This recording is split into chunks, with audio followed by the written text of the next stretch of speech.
पिछले वीडियो में हमने विजार्ड बनाया जो कर्मचारियों को अनुरोध बनाने देता है। एक वित्त कर्मचारी या अनुमोदक को सभी बकाया अनुरोधों का एक ओवरव्यू चाहिए होगा। यह एक अनुमोदन प्रक्रिया स्थापित करने का समय है। आइए अनुरोध फोल्डर के अंदर अनुमोदक के लिए एक ओवरव्यू पेज जोड़ें।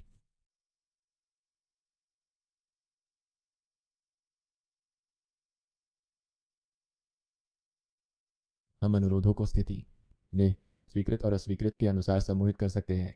तो चलिए एक टैब टेम्पलेट का उपयोग करते हैं। हमारे उपयोग के मामले के लिए टेम्पलेट सेट करना महत्वपूर्ण है। तो चलिए अब ऐसा करते हैं।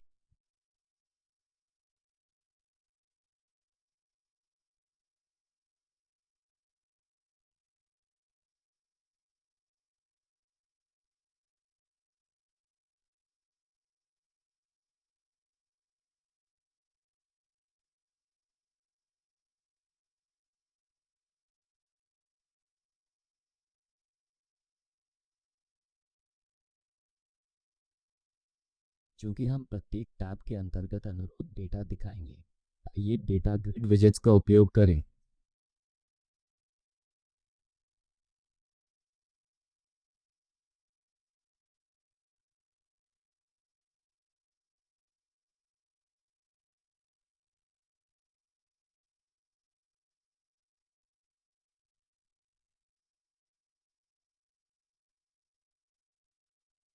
याद रखें, हम अनुरोध डेटा को विभिन्न श्रेणियों में समूहित करना चाहते हैं, इसलिए हमें एक्सपाथ अभिव्यक्तियों का उपयोग करना होगा।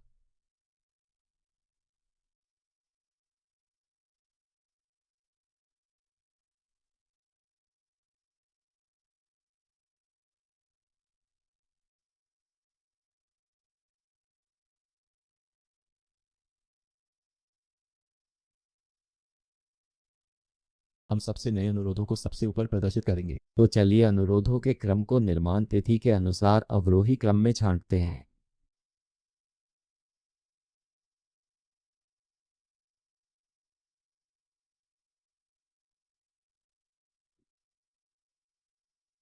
इन वित्त कर्मचारियों को केवल अनुरोधों को स्वीकृत या अस्वीकृत करने में सक्षम होना चाहिए, इसलिए नया संपादित करें और हटाए बटनों को हटा दें।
हम इस पेज को अपने ऐप के नेविगेशन मेनू में जोड़ेंगे।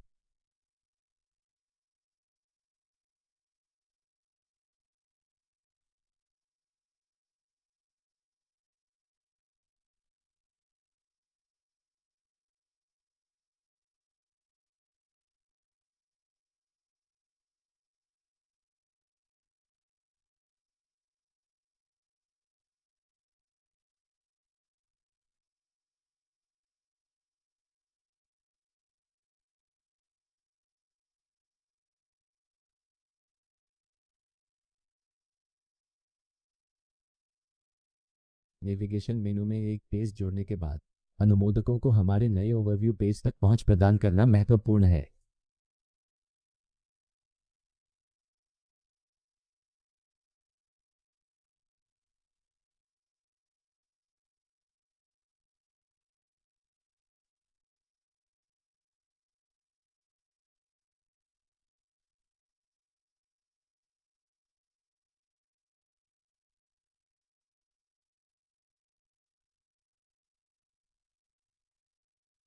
लिए एक बटन सेट करें जो अभी बनाए गए अनुरोध विवरण पॉपअप पेज को दिखाए।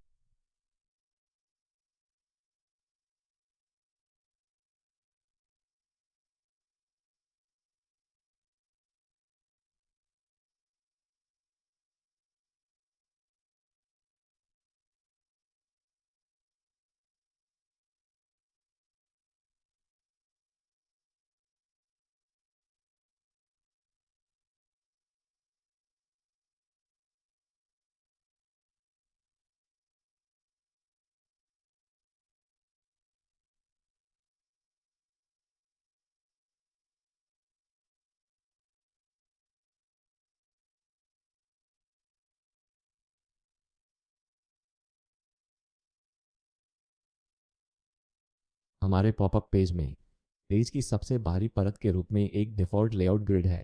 यह बाहरी लेआउट ग्रिड पूरे पेज को स्क्रॉल करने योग्य बनाता है। हम नहीं चाहते कि यह विवरण पेज स्क्रॉल करने योग्य हो, तो डेटा व्यू को लेआउट ग्रिड से बाहर खींचे और लेआउट ग्रिड को हटा दें।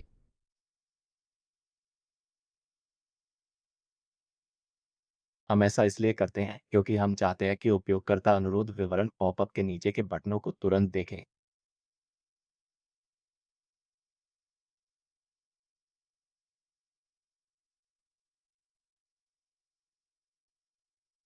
मैन्युअल रूप से रिसाइजेबल को नो पर सेट करके और पिक्सेल चौड़ाई और ऊंचाई को समायोजित करके सुनिश्चित करें कि पॉपअप पर्याप्त बड़ा है।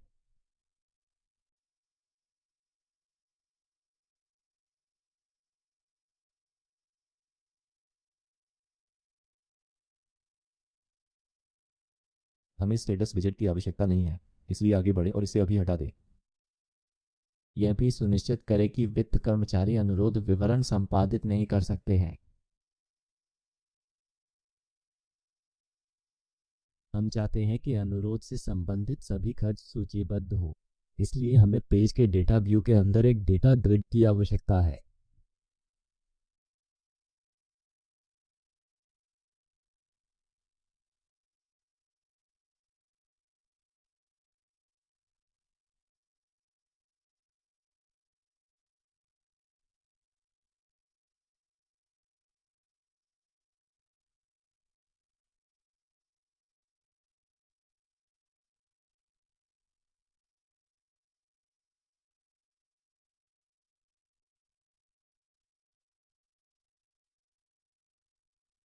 आइए पॉपअप के नीचे कुछ बटन जोड़ें जो अनुरोध की स्थिति को तेजी से बदलते हैं।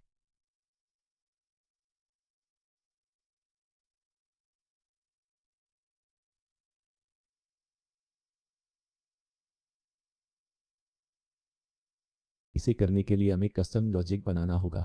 तो चलिए बटनों को कुछ नए माइक्रोफ्लो से लिंक करते हैं।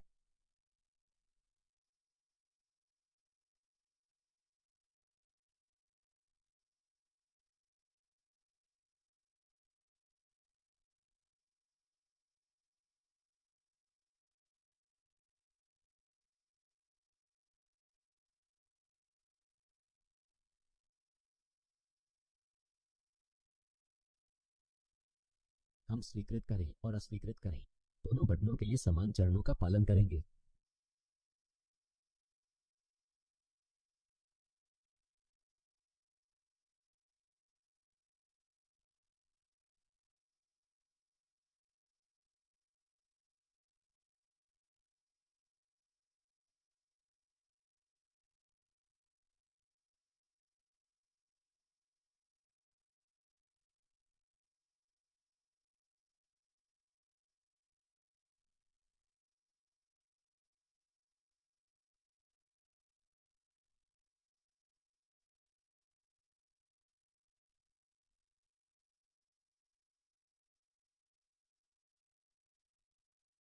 हमारे माइक्रोफ्लो को बस अनुरोध की स्थिति को बदलना और पॉपअप पेज को बंद करना है।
अनुमोदकों को हमारे द्वारा अभी बनाए गए नए पॉपअप पेज और माइक्रोफ्लो तक पहुंच प्रदान करना याद रखें।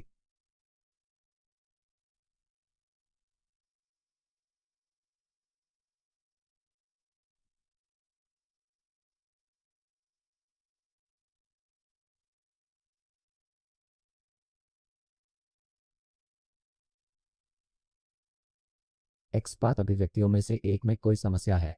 आइए इसे जांचते हैं।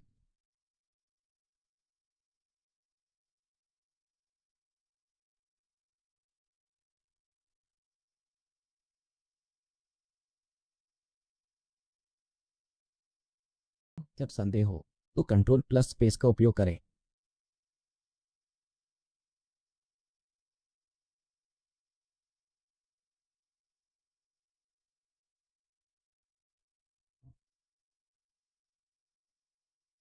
जो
अगर आप अगले वीडियो में कोई सुधार देखना चाहते हैं या आप जानना चाहते हैं कि चैनल पर क्या हो रहा है, तो कम्युनिटी पेज देखें।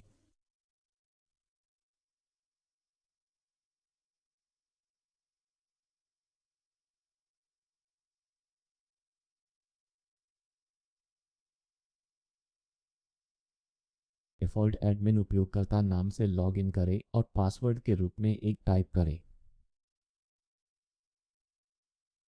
जैसा कि आप देख सकते हैं, एक अनुरोध पहले से मौजूद है। ध्यान दें कि अनुरोध भूमिका हमारे द्वारा अभी अनुमोदकों के लिए बनाए गए स्वीकृत करें अस्वीकृत करें बटन को नहीं देख सकती है। ये अनुमोदक या वित्त कर्मचारी अनुरोध विवरण पॉपअप पेज देखने के लिए उस स्वीकृत करें अस्वीकृत करें बटन पर क्लिक कर सकते हैं। वित्त कर्मचारी द्वारा अनुरोध को स्वीकृत करने के बाद स्थिति बदल जाती है।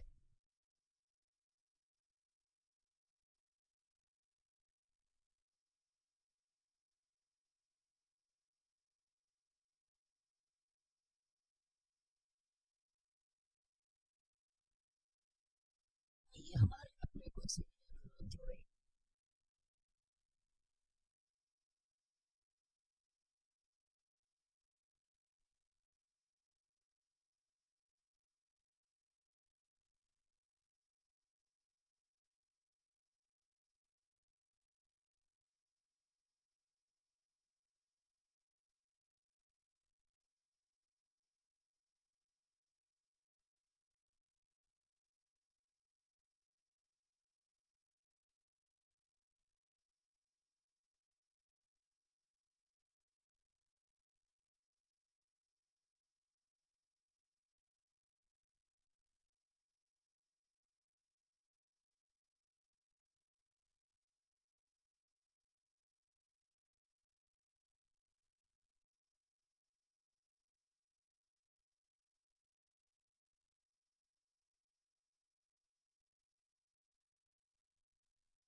आइए देखें कि जब हम उनमें से एक को अस्वीकार करते हैं तो क्या होता है।